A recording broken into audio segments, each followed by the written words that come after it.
சேலத்துல நாம் தமிழர் கட்சியினுடைய மாநாடு ரொம்ப சிறப்பா நடந்து முடிஞ்சிருக்குது.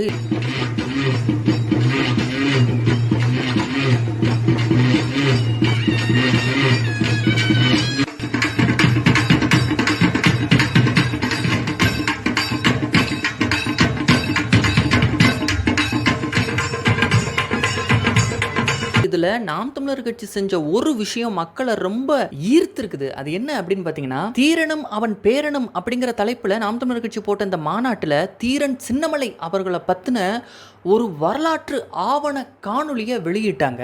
ஏஐ தொழில்நுட்பத்தை பயன்படுத்தி இந்த காணொலி உருவாக்கி இருக்கு நாம் தமிழர் கட்சியினுடைய ஐடி விங்கு. அந்த காணொலியில தீரன் சின்னமலையவே நேரில் பார்த்த மாதிரி, தீரன் சின்னமலையினுடைய உச்சரிப்பு, அவருடைய முழக்கங்கள், அவரோட வரலாற்றை ஒட்டுமொத்த மக்களுக்கும் கடத்துற விதமா அந்த காணொலி அமைஞ்சது. அங்க பார்த்த மக்கள் அந்த தீரன் சின்னமலை பேசுற மாதிரியான உச்சரிப்புகள் இருக்கும்போது அவங்க புல்லரிச்சு போனதும், தீரன் சின்னமலையை தூக்குல போட போற அந்த காட்சி வரும்போது கண்கலங்கிய அந்த விஷயங்கள்லாம் பார்க்க முடிந்தது. ஏறத்தாழ 2 LED திரைகள் வைத்து எல்லாருக்கும் தெளிவாக தெரிகிற விதமா எல்லாரும் அவ்வளோ அமைதியா, நிதானமா, உன்னிப்பா, யாரு கூட கவனம் சிதறாம அந்த காணொலியை பார்த்தாங்க.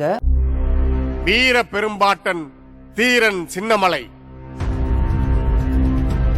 பாடுபடுவது ஒருவர், பயன்பெறுவது மற்றொருவரா? வரிப்பணத்தை சென்னிமலைக்கும் சிவன்மலைக்கும் நடுவில் ஒரு சின்ன மலை பறித்து விட்டதாக போய் உன் மன்னர் ஹைதர் அலியிடம் சொல் என்று எச்சரித்து அனுப்பினார். இந்த வரிப்பணத்தை தமது ஊரில் இருந்த ஏழைகளுக்கு பிரித்து கொடுத்தார். அன்றிலிருந்து அனைவராலும் தீரன் சின்னமலை என்று அழைக்கப்பட்டார் நமது வீர பெரும்பாட்டன். அதே சங்ககிரியில் உள்ள மலைக்கோட்டையில் நமது வீர பெரும்பாட்டன் தீரன் சின்னமலை கிபி 1805ஆம் ஆண்டு ஆடி 18ஆம் நாள் வெள்ளையர்களால் தூக்கில் இடப்பட்டார். அவரோடு தீரன் சின்னமலையின் 2 தம்பிகளும் படைத்தலைவர்கள் கருப்ப சேர்வையும் குணாளன் நாடாரும் தூக்கிலிடப்பட்டார்கள்.